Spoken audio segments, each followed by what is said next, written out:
Hi everyone, in today's video we'll be conducting a World Series based on a recently completed sim auction which involved the players from the 1954 New York Giants, the 1956 New York Yankees, the 1967 Pittsburgh Pirates, and the 1969 Minnesota Twins. So to get more details on these teams, please take a look at my auction video where I go a little bit more detail into describing them and some of the key players that are part of this auction. As you know, in the sim auction version of a World Series, we play through entire seasons with the newly created teams. And what we do is we use the APBA computer game to play out all the seasons. And these seasons are simulated very quickly when you're using the game in that mode. All the teams are managed by a computer manager, so there's no time spent for an owner having to actually manage the team themselves. It's all done automatically by computer managers. In the sim auction version of the World Series, each season counts as one game, and then the team that wins 4 seasons wins the sim auction World Series.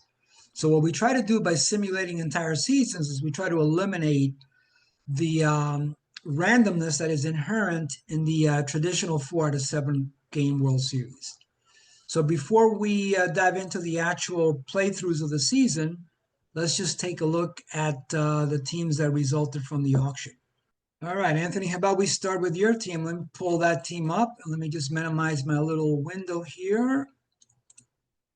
Zoom window so I can see this a little bit better. There we go. So what do you think, Anthony? Hitting wise, I mean, 772 composite OPS is very good. Yeah, pretty good, especially up top with Mays, Berra, and Wills. Especially having the best defensive catcher as well will be helpful. Yeah, I like the Yogi purchase, and Willie Mays, obviously one of the top 4 hitters in the auction. You didn't overpay for him. I thought that was a fair price. So good job there. I was kicking myself. Because you guys, I'll show you in a minute when I go over my team. I left $19 unspent. And I was kicking myself because Dusty Rose, even though he only had 186 plate appearances, those plate appearances were on par with Mantle's OPS. I mean, they were awesome. Third of the season. Yeah, and I was like, darn it, why didn't I go a little higher on Rhodes? It's not like I didn't have the money. So I think at that point I had all my outfielders already. So in my head, I was trying to quickly figure out, all right, can I fit this guy in here somehow? Or who do I, get out of the mix? But you know what? Those at bats, it doesn't matter. I should have just bid higher on him. So nice job on getting him for $11. It gets a little thin after your top guys, Anthony. So I think that might hurt you a little bit. But I mean, those top guys are solid. Mm-hmm. Let's take a look at the pitching. So what do you think on the pitching side? Yeah, pitching definitely is a little weak after those first 2 starters for sure. Yeah. Something they can carry me for 600 innings. Exactly. Yeah, you're going to need that for sure. Because even like, for example, once you get into Sturdivant, who's okay, he's decent. But I know at that point in the auction, a lot of the pitchers had gone already, and you were probably forced to pay a little bit more for Sturdivant than he was worth. But at that point, you kind of had no choice. But then it gets thin after that. And I think we talked about it during the auction. At one point, I believe it was, remind me if, correct me if I'm wrong, but I think it was debating on Cardenas, right? Yeah, because at that point, he's I think the last real shortstop left. Exactly. And I think it was you and I at that point. And at that point, I had to decide, do I let Anthony have him at 8, which puts him at $1 the rest of the way? Or, do I go a little bit higher? Because I needed a shortstop also at that point. But then I quickly realized, all right, you know what? Let me give him Cardenas because Dark is still on the board, I think. No, Dark, I had picked up Dark. But my thought on Cardenas was to use him as a DH. But then I realized I could have used some other guys as DH. And then I said, you know what? It's going to be better if I just let Anthony have him, and that way you're at $1 the rest of the way. So it just shows some of that gamesmanship and some of that strategic element that's involved in an auction. It's not just about pricing the players right. It's about deciding when it's more advantageous to let your opponent have a player instead of you going one more dollar. So yeah, that was definitely interesting. And then Anthony, I forget on Antonelli, was it me or was it Jason that was pushing you up on him? I think it was Jason. Yeah, because Jason needed some starting pitching, and he took you up all the way up to 59, and you didn't budge, and you had the money. So I thought that was the right play. You had to get him at that point. He was the best pitcher, the best starting pitcher in the auction. You had the money, so you did the right thing and going all the way up to 59 on him. So nicely done. All right. Let me take a quick look at Jason's team since he wasn't able to join us. So Mantle at 53, I mean, he was the best hitter in the auction. So I thought that was decent. I didn't think it was an overpay. It wasn't a steal either. And Steve, you and I have talked about that, right? So the best hitter, if you're not targeting the best hitter, your strategy is, all right, fine. If I don't get the best hitter, that's fine. But I don't want to let my opponent steal him either. Correct. Which, in the last draft was a little dicey because Anthony needed the last hitter, and I had no need for him, and I got him up. I think it was Konerko. I think he got up to 40, Right. and I had the money, but there was no way to use him, Correct. and I had to make sure that he was, he paid the price for it. Correct. And that's when it gets dicey because Yeah. if you cannot use that player and now all of a sudden your opponent says, I'm done. Yeah. Now what? Yeah. So yeah, it's very strategic and also a little dangerous too when you're trying to push up a player. For sure. Especially later in the draft when no one else is playing along. Exactly. Yeah. Exactly. I think it was, if I'm not mistaken, I haven't reviewed the video yet for YouTube or anything. So, but I think it was me pushing up Jason on Mantle. I believe it was me. Yeah, it might have been. And I didn't want to go higher than so I came into it saying, you know what, if I can get Mantle 52 or less, that's fine, I'll take him. But when I got to 52 and he said 53, that was it. I wasn't going to go any higher. So And I think to your point earlier and Jason's team, immediately after our break, there are multiple times where you could have stuck Jason with dollar bids the rest of the way, and you opted to take the player instead. And that was killing me because I'm like, if we could just stick Jason to $1, like you and I had two different needs, and we correct. wouldn't have hurt each other. You're right. But right. like I was cringing every time you throw somebody out, and you got him right there, and then you add an extra $1, and Jason would turn around and go after me, Yep. and it hurt me down the road. You're absolutely right. But in my situation, I needed those hitters. No, I know, Yeah. but one of them would have, in my opinion, one of them wouldn't have could have hurt done you, without. and it would have eliminated him from bidding. Yeah, I forget who it was, but I think you're right. And at that point, I think I lost track of the money he had. But you're right. Yeah, no, I mean, you can do whatever you want. I'm just saying, Yeah. I was banking on you letting him go to $1, and that didn't happen, and that hurt me long term. You're right. And again, I forget what player that was, but you're Yeah. right. I know there were a few that I had to get because I needed the hitters. Yeah. But I know there was at least one. Yeah.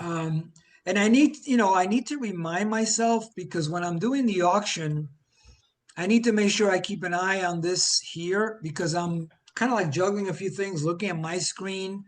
For sure. But I need to be conscious of that factor, which I was with Anthony, but I wasn't when I was bidding against Jason. I needed to be a little bit more conscious of that. Yeah, piece. I wasn't pleased about that, but there's nothing I can do.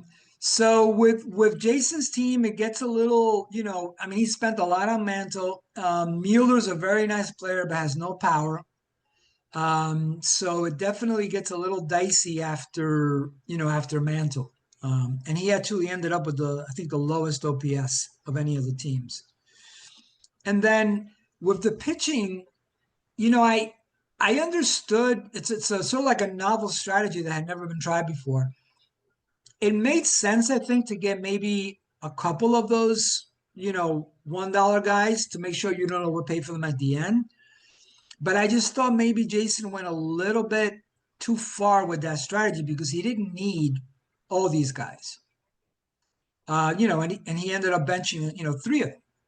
Yeah. So I thought again, I think it's not a bad idea to lock up those innings with maybe one or two of those guys, but I don't know that you need to do that with all these guys.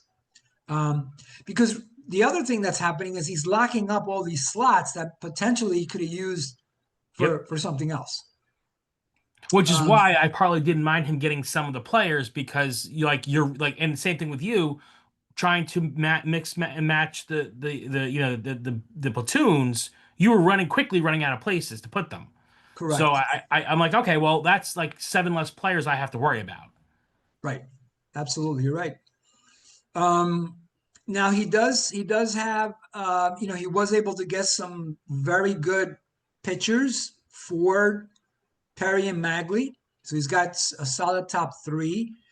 He was able to get some decent relievers, with Face, Wilhelm, and Grimm. Yeah.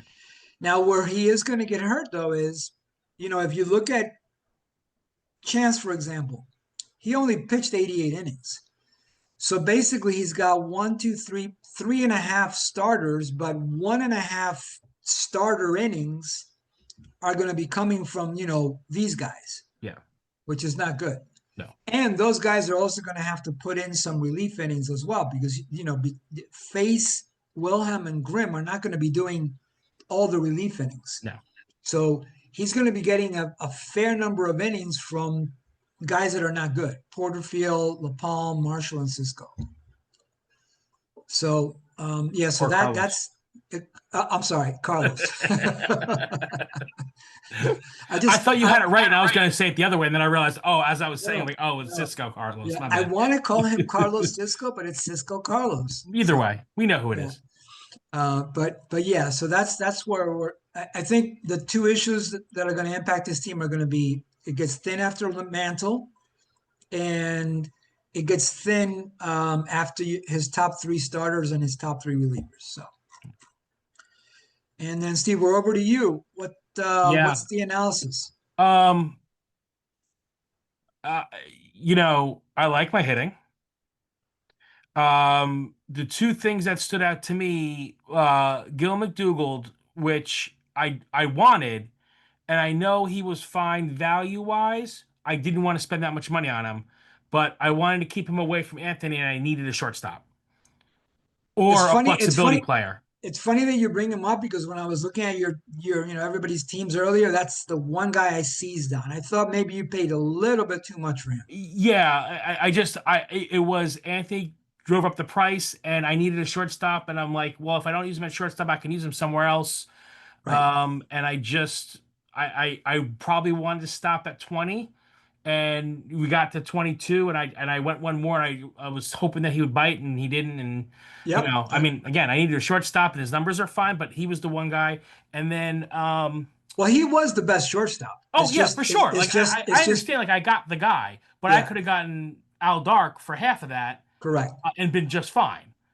And then there was one more hitter. I think Tovar went a little higher than I thought he would. But I like his flexibility. I love his flexibility, and my intentions were to put him in the infield. And then every time I end up getting Thompson and McDougald and Hoffman, it ended up not in the Carew. It just ended up being there. Yeah. Maybe Reese could have been a few dollars less. Yeah. I don't know. There was one other hitter that I necessarily didn't want. It was like my last, maybe it was Hank Thompson. Yeah, Thompson at third. Where, I could have put Tovar at third and not gotten Thompson, but I think at that point, I think Jason drove him up a little bit, and I was fine with his numbers. Yeah, because if you think about it, Steve, if you take either Thompson's 21 or McDougald's 23 and allocate that to a pitcher, I think that would have helped you more. But I also would have to pay for somebody else. So I mean, even if it was half the price, I'd Correct. only get $10 or $12. Yeah, or it could have been, Yeah, those would have been one of those, $1, below 600 OPS guys. That would have been for like sure. your backup option. Yeah, for sure. Because when you go to your pitching, Yep. you don't have a ton of solid starter innings, SP No, innings. no, I ran into the same problem. Yeah. Yeah. You got Kunks, you got Hall. I forget now who you used for your rotation, but actually we can pull it right up. Woodson and Byrne, I guess, or Woodson and Fryman and Ribbit. Yeah, it was. Let's see. Cox, Hall, Hearn, Ryben, Yeah, Cuxhole, and then Hearn, Turley. Ryben, and Turley. Yeah. Yeah. So let me pull this up again. So yeah, and those guys, the only guy that's going to give you like a full complement of innings is going to be Kunks. Yeah. Everybody else is, below 200 innings. Yeah. And then when it gets into your bullpen, besides Wendy McCall, who's an 11, which is okay, but not ace material, Yeah. then it gets a little dicey there as well. And to me, it was, if I could just outslug everybody, if I could feast on the bad pitching of two of the teams, that would put me in it. Yep. So Which is what I thought. yeah. Let me pull up my team. So at the beginning of the auction, I was a little bit concerned because I saw some of those top tier pitchers go, and I should have bid higher. I should have bid higher actually on Jason when he got who was it that I needed to bid higher on? Perry.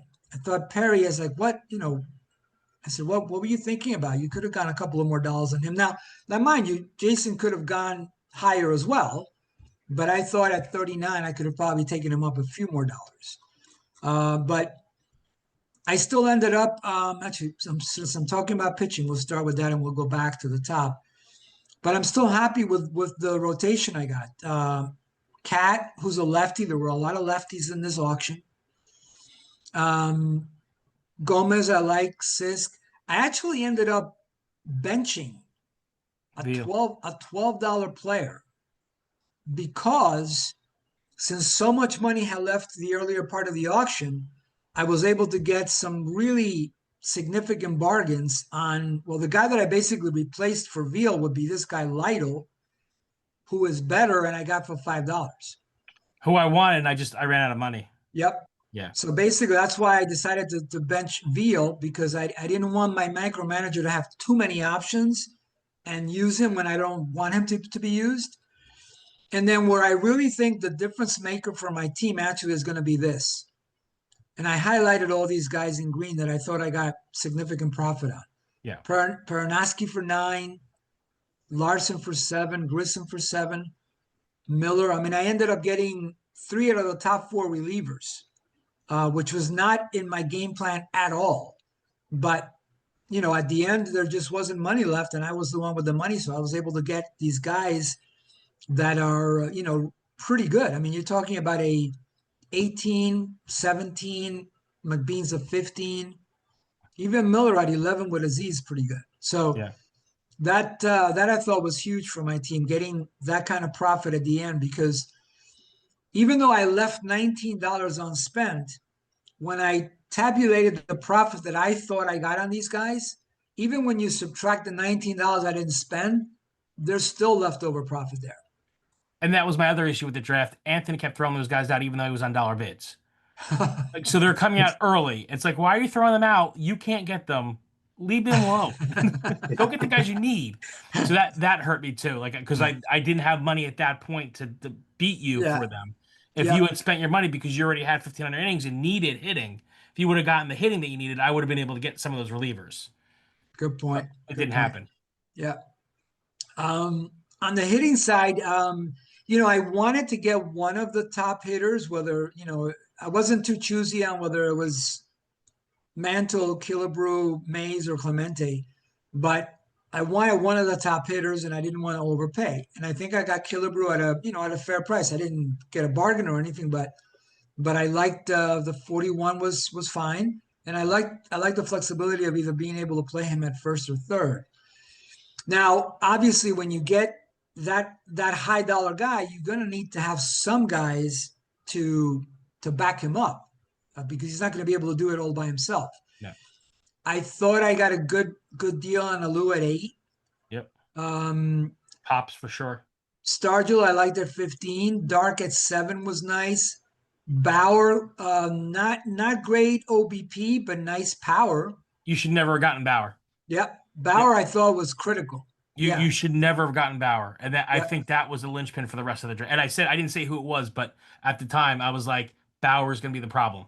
Yeah. Yep. I think after I got Bauer, I think that's when you made a comment about me probably having just enough hitting. Yes. Yep. Yeah. And then even Lockman, who I know you thought I didn't want. I still don't think he did. He fits in. He fits in. He's a No, defense. I know. I was convinced that you weren't wholeheartedly on Lockman. Yeah.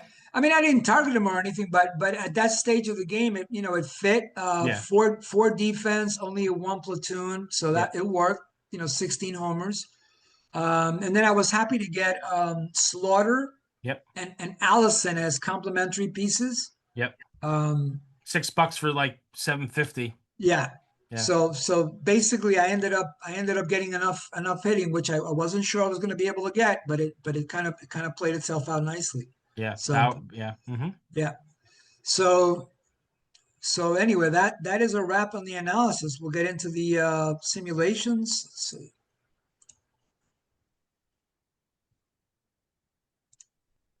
Yeah, at pick 48, I knew exactly how this was going to end up. Yeah, and it's funny because there usually is sort of like 1 or 2 picks during the auction when you're like, oh, that hurt. Because it's happened to me with you. Yep. Where it's like, oh, and well, the one that sticks in my mind is Tartable. When Nick was playing. Yep. And I was like, oh, you have the money. Yeah. Come and on. I think Stanton was the other one too. Yeah. Stanton, yeah. But it's and the thing is when you have 5 players, there's less of a chance of things going awry. But the less players you have, the more you need people to actually react accordingly, or else it can go sideways. Yep. All right, let's see. Let me put my little bar out of the way and let's get this season 1 started. There we go.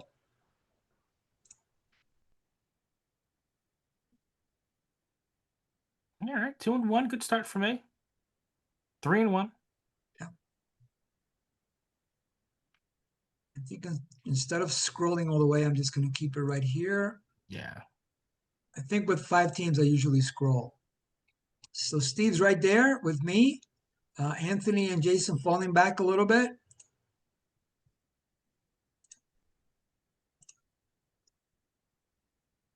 Still close. Anthony only 5.5 out. Steve 4.5.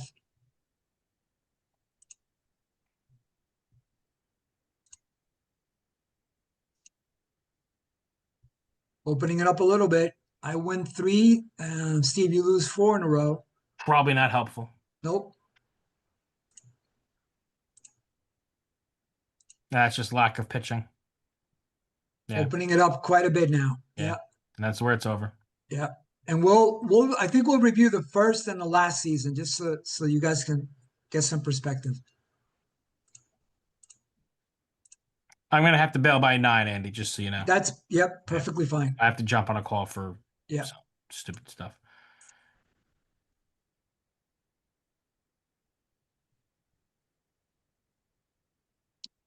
Some of the test sims that I did were actually closed for a while, but then I pull away at the end because of my pitching.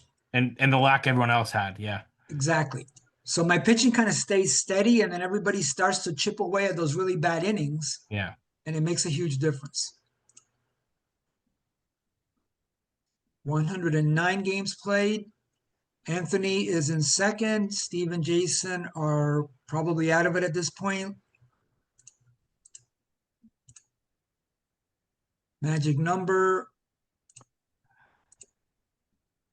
of 12. 5.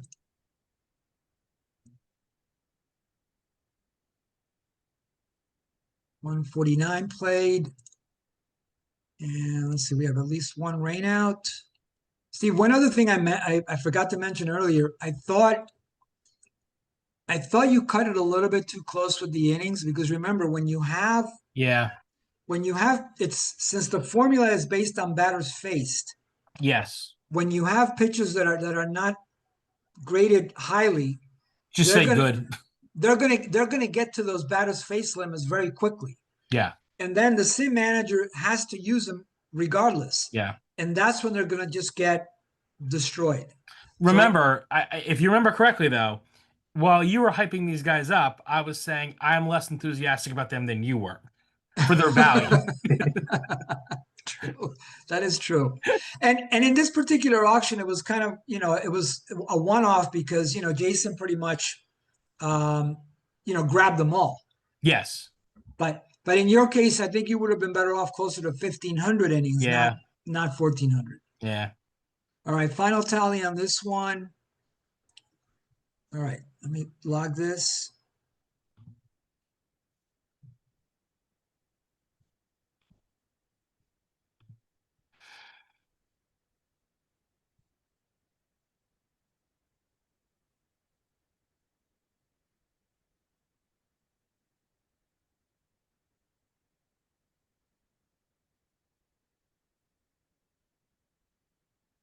All right, let me save this, and then I also want to go over this. I'll show you the stats for this season too.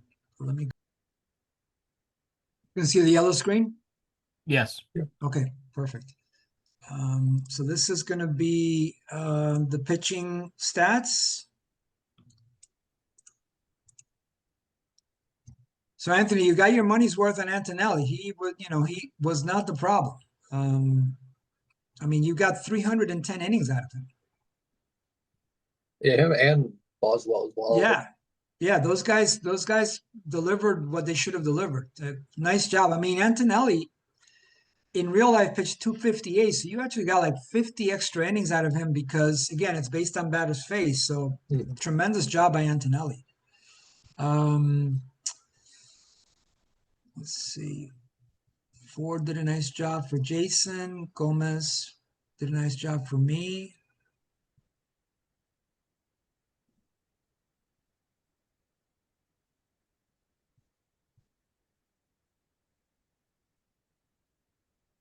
And then you get into some of the stuff that's not great. The extra pitcher that you received, Anthony, 3-11, 5.62 ERA, Hargan. Yeah, then you have Blast. Yeah, Blast 4-13, 7.20. That's a killer. Mm-hmm. Yep. And obviously, Steve, you have a couple of guys in this mix here as well. Yeah. Turley 5-18, 581. Yeah. So, and then conversely, look at Paranosky, 13-3 with 35 saves and a 2.19 ERA. So Grissom 1.55 ERA. So I really thought the key to my team, and again, I didn't target these guys. It just kind of the way the auction evolved. They were there. I had the money, but I didn't go into this thinking, okay, I'm going to target these relievers. That wasn't on my radar. All right, hitting. Let's take a look at qualitative hitting. Sort by OPS. All right, first guy doesn't really count, 20 at bats. Second guy doesn't count. Look at Dusty Rhodes, number one in terms of what really matters, 1053 OPS. Mantle second, so he beat Mantle by two basis points. Wow. And then the other guys, no surprise. Mays 1040, Killebrew 1038. Rich Reese did a nice job. Clemente did a nice job. Talking badly about McDougal, but he did a nice job. But then, Stargell 823. Elston Howard 788. 777 from Dark. Yeah. And then on the home run side, or rather the quantity side of things,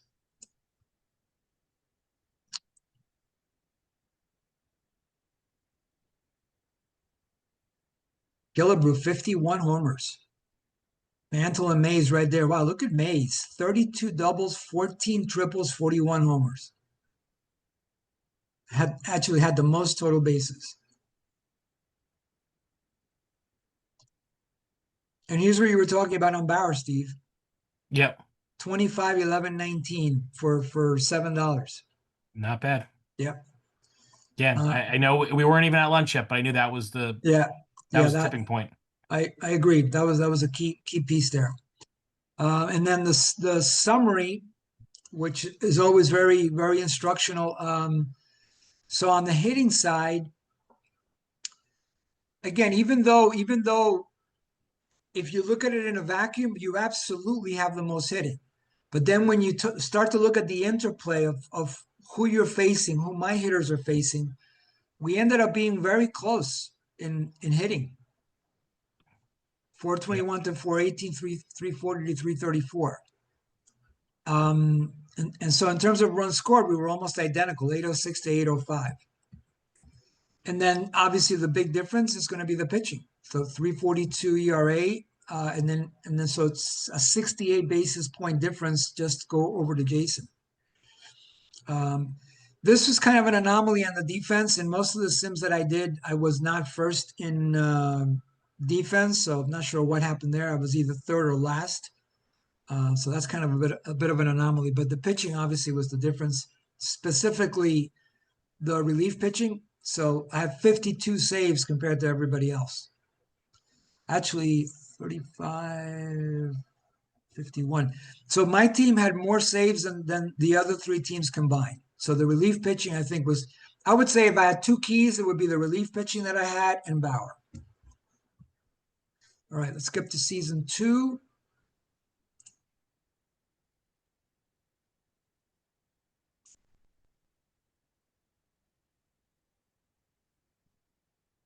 Can you see the APBA screen?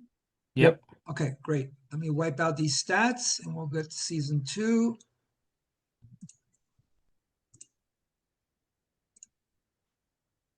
Here we go, season 2.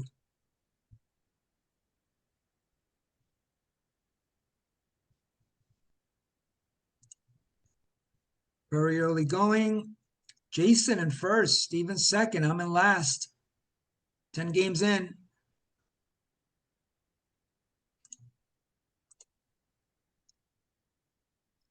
Jason, me, Anthony, and Steve. Everybody's still in it. This is a close start. They're 23 games in.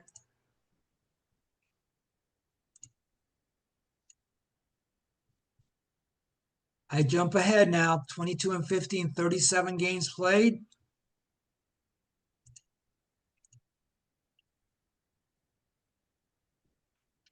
$50 games played.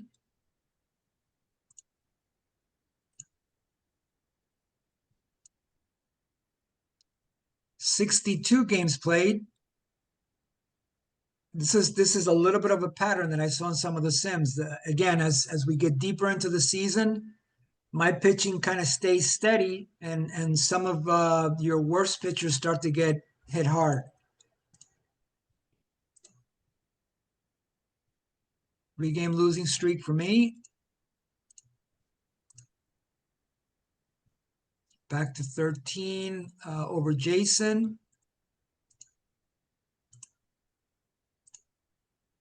112 games played. Magic number now of 27. 18.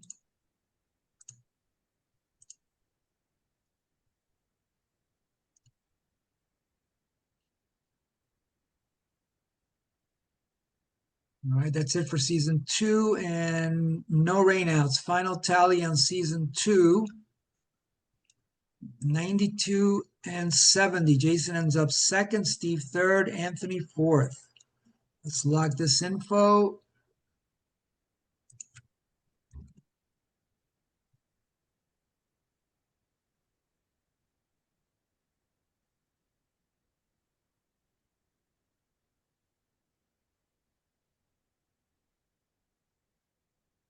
All right, 2 seasons in the books. Let me save this and we'll come back and take care of season 3.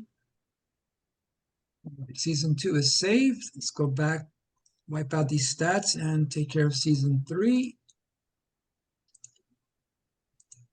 All right, season 3, here we go.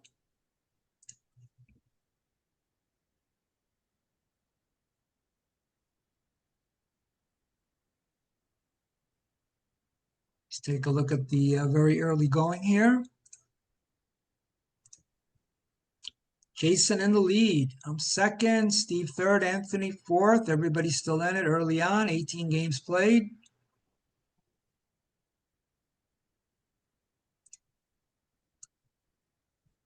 Jason in first, I'm in second, Anthony third, Steve's still in there, 36 games in the books.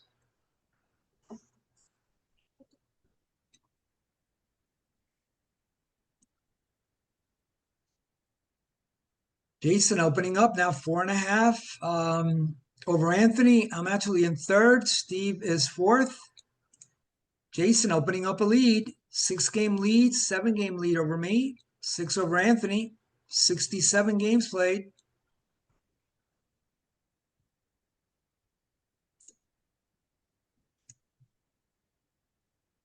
Seven and a half and 8.5. We're at 87 games played now. Jason holding on to first.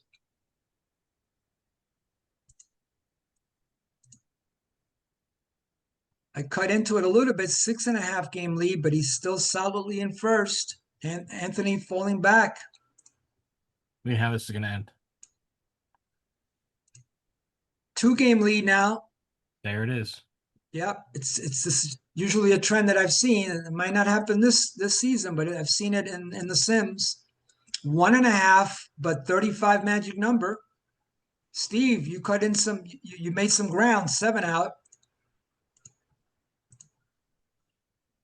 1-game lead. Steve is 5 out. 25 magic.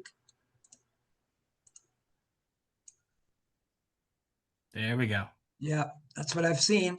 Still not over though. Now I have a magic number. 1.5 with 6 magic number. Let's see how this ends. No rainouts. Here we go. Final tally, season 3. There it is. Yeah. And it happened by winning 10 in a row. And I lost 10 in a row. Did we play each other the whole time? And you lost 13 in a row. Yeah. Yeah. Yeah.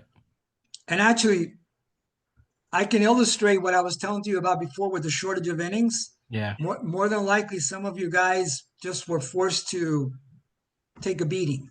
Yep. All right, let me just record this.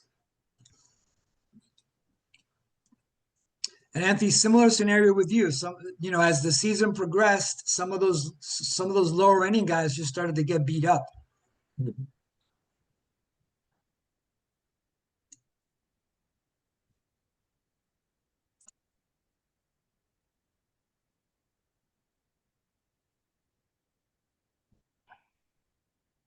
So good season by Jason there. Almost got it. Just held on to the end.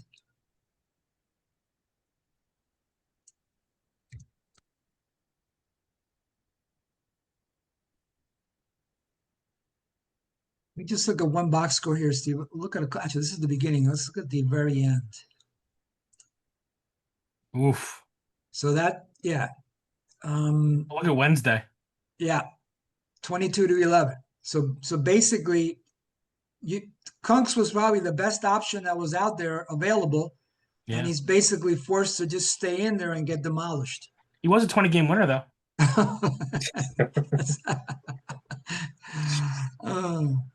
Thompson Now had this- 38 homers. Yeah. Now this is perplexing for me because I had other options. Like, why would my manager keep Grissom in there for 11 earned runs, Bo? But Kunks, you can get to see what happens there. Yeah. Let me see. Anthony and Jason, a 12-10 game. Yeah, so these guys here just get hammered, but then you have Jason having to leave La Palma in there for another beating. me see. I thought I saw another one. Here's another one here too, Steve. 15-1. Yeah, that wasn't good. Yeah, same deal. Fryman, 14 earned runs, 24 hits. Yeah, not good. At that point, these guys were just wiped out. Yeah. Actually, let me just see. There's a way that you can actually see it too, Steve. Let me show you. So reports, team status. You can see it right here. See where it says? Oh yeah, look at that. So Oh, Pizarro was ready. Yeah. So at the end there, Pizarro was the only one that could still pitch without being worn out. Right. So why didn't we use him?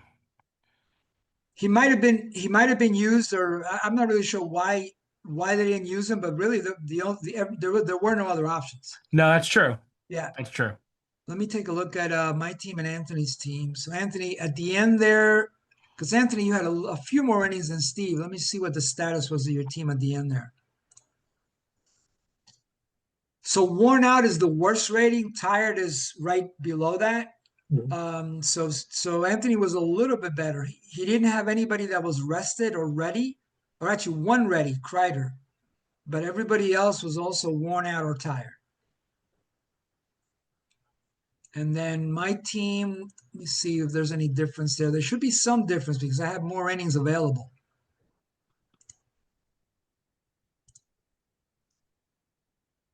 So I had one rested and one ready, so a little bit better. Yeah. All right. Let me save this season and we'll come back and we'll do the last, maybe the last season. I think I have that saved. Let me just double check to make sure I didn't mess up anything. Pitching, hitting. All right, looks good. Let's go back to erase these stats and do season 4.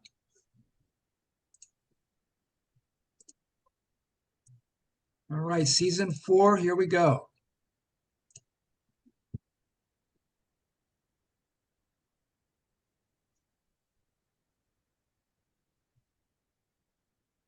Let's take a look at the very early going here. 19 games in the books. Jason is in second place, Anthony, and then Steve.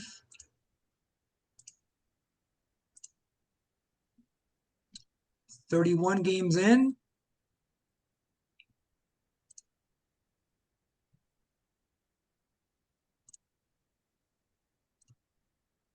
"47 games played, still fairly close.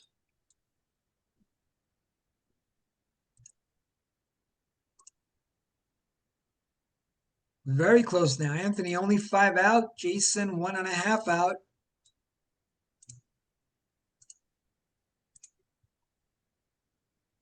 My team and Jason's team tied. Anthony only 2 out. Steve 10 out.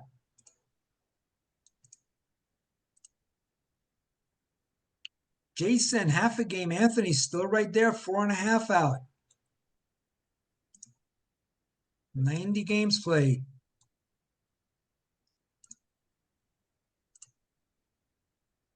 Jason jumps into the lead.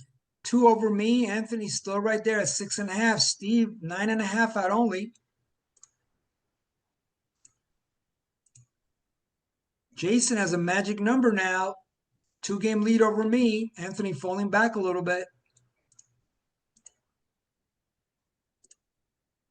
Jason, 22 magic number, has extended the lead to 4 over me.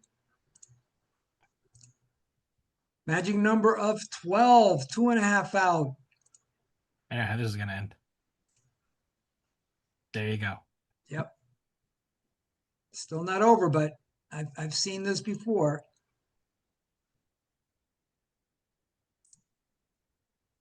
And again, when I was doing the test sims, I saw it over and over again where at the very end, the pitching was very consistent, and then it really started to have an impact.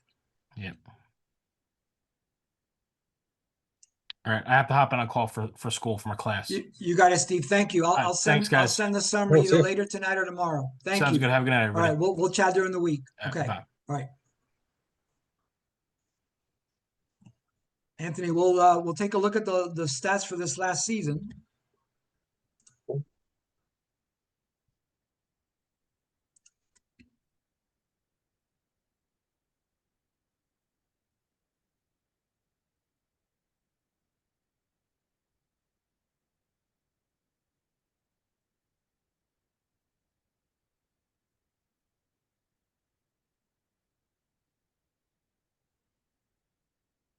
Anthony, can you see the yellow screen? Yep. Okay, awesome. Let me just sort this by innings pitched.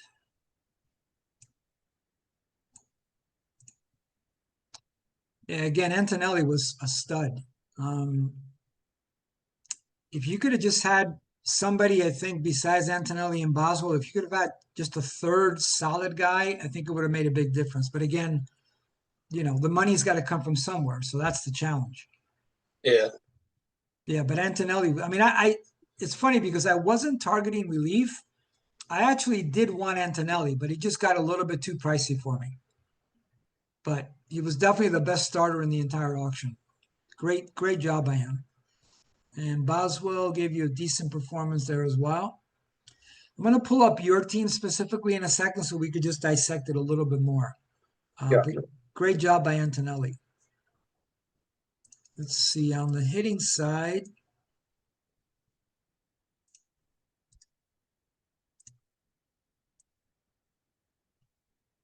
well, there's Rhodes again. Dusty Rhodes, only 2 basis points behind Mantle.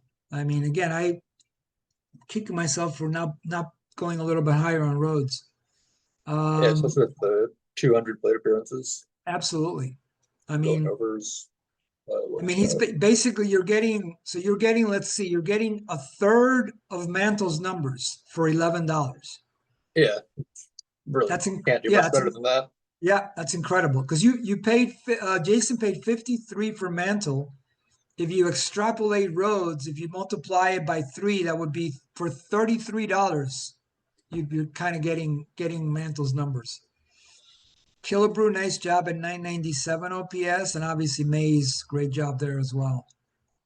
Let's take a look at the quantity numbers.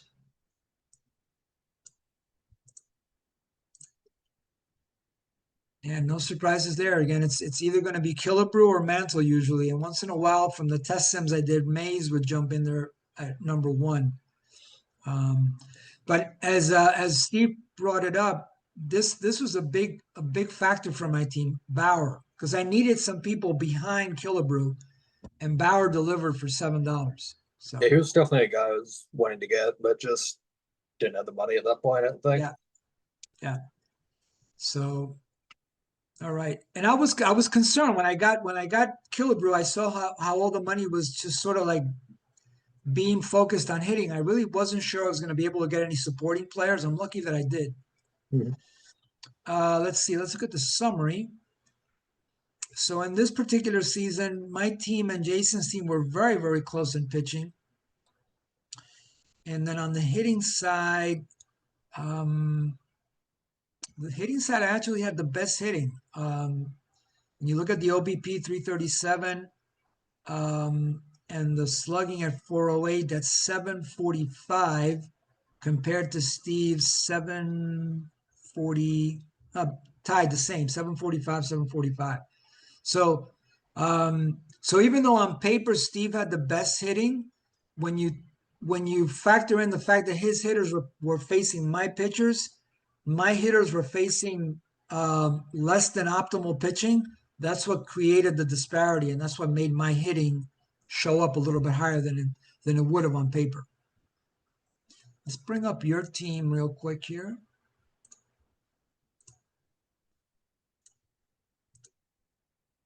Yeah, so everything is great on those first 3. It's just when you get below that, that's when it starts to get a little rough. Blast, Hargan, McDermott, Odell, and some of these guys obviously had to pitch some relief innings too, which didn't help you. Mhm. And then on the hitting side, let's sort by OPS. So obviously Rhodes tremendous, Mays tremendous, Berra was great too, Moda was nice, and some decent production for Rennick, Wills, Cardenas, a little bit of a disappointment at 686, not awful. I think this is probably the biggest disappointment here, Mazeroski at 572. Yeah, 'Cause you- definitely. Are you able to Yeah. pull up kind of what the like lefty righty splits were at all, or is that not?